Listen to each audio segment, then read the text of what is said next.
before that, time for some much-needed blue sky, clear water and beautiful food. And after he was cooking live for us in Sri Lanka last week, we're taking a trip back to paradise with Jhon Torode.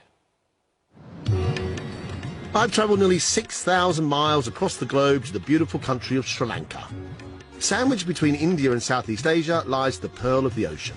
And guess what? I'm taking you with me. Welcome to Sri Lanka.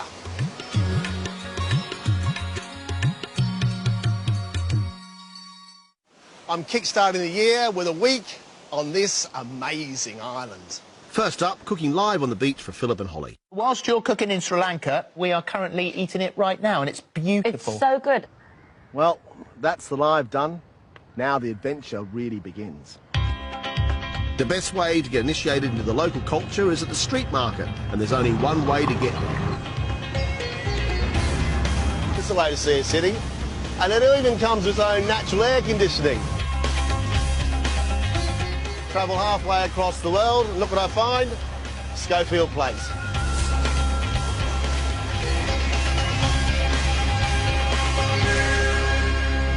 This is Gulface Green in the capital city of Colombo, and it's a treasure trove for local food, the sort of stuff I love. Sour chips, spice with a bit of chilli. As the sun sets, the place really comes alive. If there's one thing I've learned along the way, you need some inside knowledge to find the best food. And it's usually the ones with the longest queues and who make the most noise.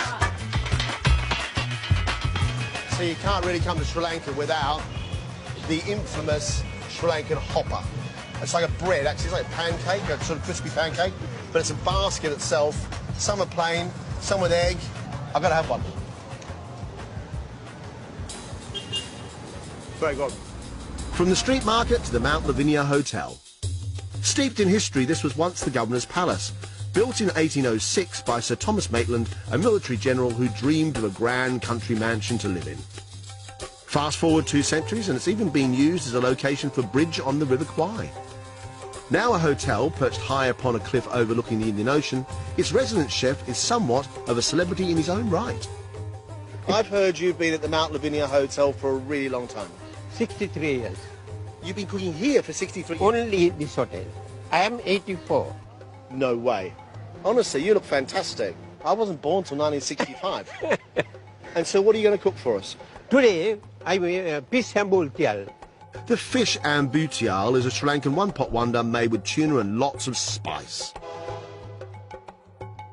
It's really lovely, strong, smoky, soft fish and like fiery pepper. Smoky. Yes. Yeah. I've eaten my way through my first 24 hours in Sri Lanka. Now it's time to cook something for myself. What I've been really excited about and something I really want to do is make hoppers. Now, hoppers are a little fermented pancake, and what you do need to do is start off with a batter. So 500 grams of rice flour and 50 grams of plain flour. To that, we're going to add 425 mils of water. And that whole lot is going to sit outside all night. Doesn't go in the fridge. The next day, you add to it 50 more grams of plain flour, a little sprinkle of sugar, half an egg, and then 425 mils of coconut milk. What you do need is you need one of these.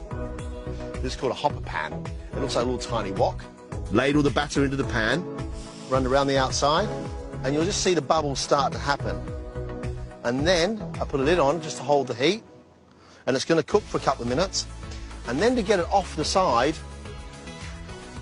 I've got one of these. It's a spoon that's been flattened out. That's all it is. A makeshift spatula. If you don't bring it out properly, you don't get the little cup. And then what happens is,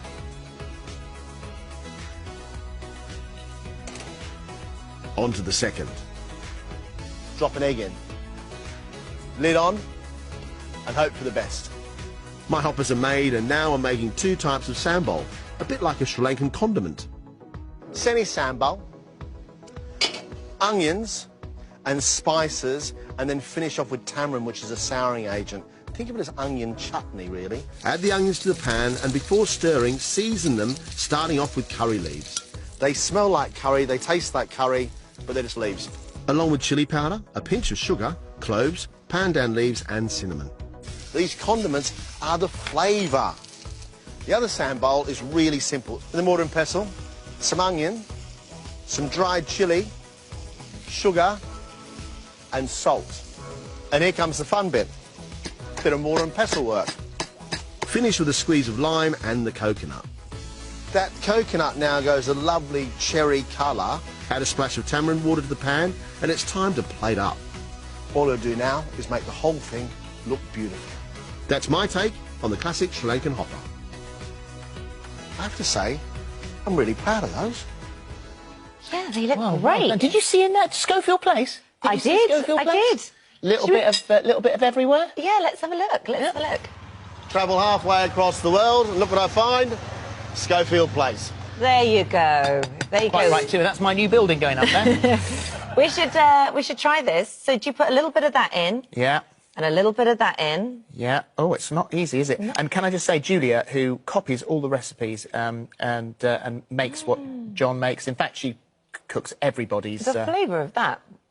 menus. It's delicious. And she is absolutely amazing. But she said these were really difficult. There's to a make. knack to these. She called Very them. nice. She called them a word that I've not heard her use very often before. What do you think? Nice, like isn't it? I know, really nice. Gorgeous. Right, still to come. Find out what's left superstar Cher Furious when we head to LA for all the latest gossip. Sam Rubin is here after this short break.